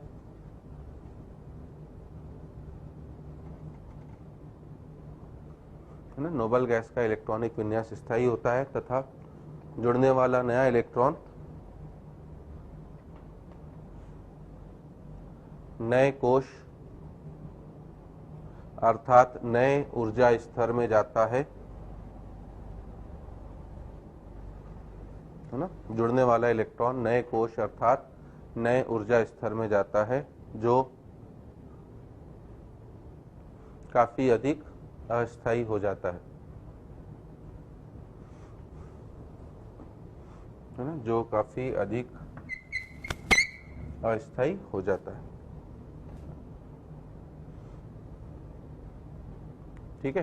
तो ये हमारा पहला अपवाद होता है, आप इसे इस रूप में लिख भी सकते हो। दूसरा अपवाद है ना, P2 और P3 की अगर आप बात करते हो, और स्पेशली ये केवल G14, G15, G16 और G17 पर लगता है ना। P2 का G14 मतलब कार्बन, नाइट्रोजन, ऑक्सीजन और फ्लोरीन, है ना। P3 का मतलब सिलिकॉन, फास्फोरस, सल्फर और क्लोरीन।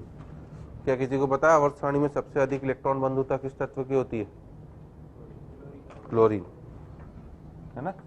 Ea की जो है पूरी आवर्त सारणी में मैक्सिमम इलेक्ट्रॉन एफिनिटी होती है ना। ऐसे क्वेश्चन खूब पूछता है। आवर्त सारणी में सबसे अधिक आयनन ऊर्जा किसकी है? हमने बात करी थी हीलियम। सबसे कम आयनन ऊर्जा किसकी है? सीजियम। सबसे अधिक इलेक्ट्रॉन बंधुता किसकी है? क्लोरीन। सबसे कम इलेक्ट्रॉन बंधुता पूछेगा तो वापस हीलियम, हीलियम हो जाएगा ना, इलेक्ट्रॉन लेना ही नहीं चाहेगा भैया, ठीक है। तो ये सबसे अधिक है, जबकि अब ये अपवाद क्यों है? हमने क्या बोला था भैया, ऊपर से नीचे जाने पर तो ये का मान, ऊपर से नीचे जाने पर, बेटा बोला करो ना यार, यार कोई जुल्म कर रहा हूँ क्या मैं तुम्हारे ऊपर, है? तो थोड़ा बोला करो, हंसा बोला करो, टेंशन हो जाती है मेरे को। ऊपर से नीचे जाने पर ये का मान क्या होता है? कम। अगर ये का मान कम होना है तो ये अधिकतम कैसे हो गया भैया? कायदे से तो इसका ज्यादा होना चाहिए, इसका कम। ये भी अपवाद हो गया। क्यों है अपवाद भैया? ये सब द्वितीय आवर्त के हैं। द्वितीय आवर्त का आकार क्या होता है हमारा, है ना। पहले मैं समझा रहा हूँ, पहले लिखाऊंगा फिर लिखना। ये सब सेकेंड पीरियड के हैं। सेकेंड पीरियड का आकार क्या होता है? कम। और ये सब थर्ड पीरियड के हैं। थर्ड पीरियड का आकार क्या होता है? बड़ा। अब जैसे ही इलेक्ट्रॉन जुड़ेगा छोटे आकार में, ऑलरेडी इनके पास कुछ इलेक्ट्रॉन तो थे और एक इलेक्ट्रॉन और जुड़ गया, तो P2 के एलिमेंट में इलेक्ट्रॉन इलेक्ट्रॉन का प्रतिकर्षण जो होता है वो काफी अधिक क्या हो जाता है? बढ़ जाता है, ठीक है।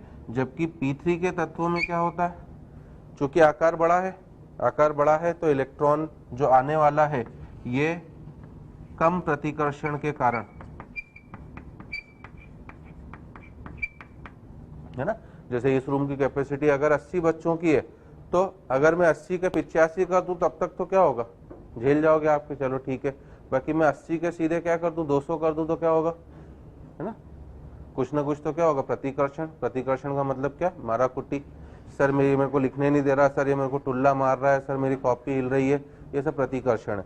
तो ऑलरेडी छोटी साइज में खूब सारे इलेक्ट्रॉन पड़े हुए थे, आपने एक इलेक्ट्रॉन और, तो ये एक इलेक्ट्रॉन दूसरे को टुल्ला मारेगा, वो इसको गाली देगा, वो इसको, है ना कुछ मनी मन मोटा है, तू ये है, फलाना है, ढिमका है। इस प्रतिकर्षण के कारण जो भी होगा, है ना, समझने के लिए ऐसे समझे कि छोटे आकार में आते ही इलेक्ट्रॉन इलेक्ट्रॉन का प्रतिकर्षण क्या हो जाता है? बढ़ जाता है। और नीचे क्या है? प्रतिकर्षण काफी कम है। आकार बड़ा होने से प्रतिकर्षण कम है, इसकी वजह से ये इलेक्ट्रॉन आसानी से क्या हो जाता है? तीसरे आवर्त के तत्वों में समा जाता है। इसलिए G14, G15, G16 और G17 के लिए तृतीय आवर्त के तत्वों के इलेक्ट्रॉन बंधुता का मान द्वितीय आवर्त के तत्वों के इलेक्ट्रॉन बंधुता से ज्यादा होता है ना। पहले लिखेंगे फिर ये डालेंगे, तो पहले शब्दों में लिख लेना, है ना। G14, G15, G16 तथा G17, है ना। G14, G15, G16 तथा G17 के तत्वों के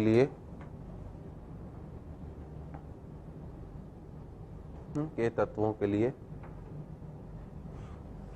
है ना, तृतीय आवर्त के तत्वों के Ea का मान, के तत्वों के लिए तृतीय आवर्त के तत्वों का मान, तृतीय आवर्त के तत्वों का Ea का मान द्वितीय आवर्त के तत्वों के Ea के मान से अधिक होता है। द्वितीय आवर्त के तत्वों के Ea के मान से अधिक होता है,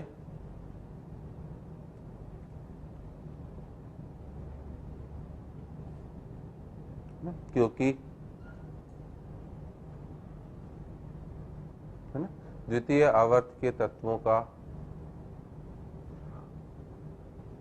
आकार कम होने के कारण,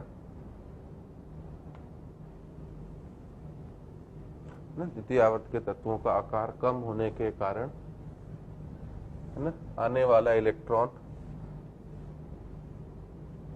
अधिक प्रतिकर्षण महसूस करता है, आने वाला इलेक्ट्रॉन अधिक प्रतिकर्षण महसूस करता है ना, तथा तृतीय आवर्त के तत्वों का आकार बड़ा होने से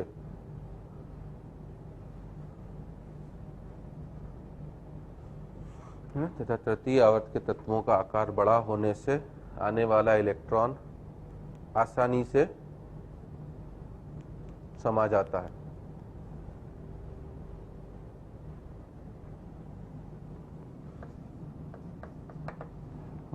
आने वाला इलेक्ट्रॉन आसानी से समा जाता है। ठीक है, तो अब आप अपना वो बना लेना।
ठीक है ना, तो ये कुछ जानकारियां हैं जो आपसे पूछी जा सकती हैं ना। G17 के लिए जो EA का मान होता है ना, ये EA के मान लिखे हैं मैंने। तो G17 के लिए EA का मान होता है क्लोरीन का सबसे ज्यादा, फिर फ्लोरीन, फिर ब्रोमीन, फिर आयोडीन। G17 में तो G16 में और अपवाद है ना। ऑक्सीजन का जो मान है, हमने तो क्या लिए बोला है कि P2 का मान किससे कम होगा, P3, परंतु G16 में ऑक्सीजन का जो मान है वो सबसे कम है। तो ये भी एक अपवाद है, ध्यान देना कि ऑक्सीजन सबसे आखिरी में जा रहा है। ठीक है ना। तीसरी चीज जो सबसे महत्वपूर्ण है, G17 के लिए जो EA का न्यूनतम मान है, न्यूनतम मान किसके लिए है? G17 के EA का न्यूनतम मान किसके लिए है? आयोडीन, है ना। ये भी G16 के EA के, है ना, अधिकतम मान किसका है? EA का अधिकतम मान सल्फर। ये जानकारियां हैं क्योंकि पीरियोडिक इनऑर्गेनिक में जानकारियां काफी ज्यादा पूछी जाती हैं। तो तीसरी जानकारी ये है कि G17 का जो EA का न्यूनतम मान है, मतलब आयोडीन के लिए, वो G16 के अधिकतम मान सल्फर से भी ज्यादा है, क्योंकि G17 वाले सबसे अधिक इलेक्ट्रॉन को ग्रहण करने की प्रवृत्ति रखते हैं, है ना, इस वजह से। चौथी चीज पूछ सकता है कि मैक्सिमम इलेक्ट्रॉन बंधुता, तो मैंने बता ही दिया क्लोरीन की होती है। पांचवी चीज कि जिसकी आयोनाइजेशन एनर्जी सबसे कम होगी बेटा, वो उतनी ही अधिक क्रियाशील धातु होगी, मतलब सीजियम।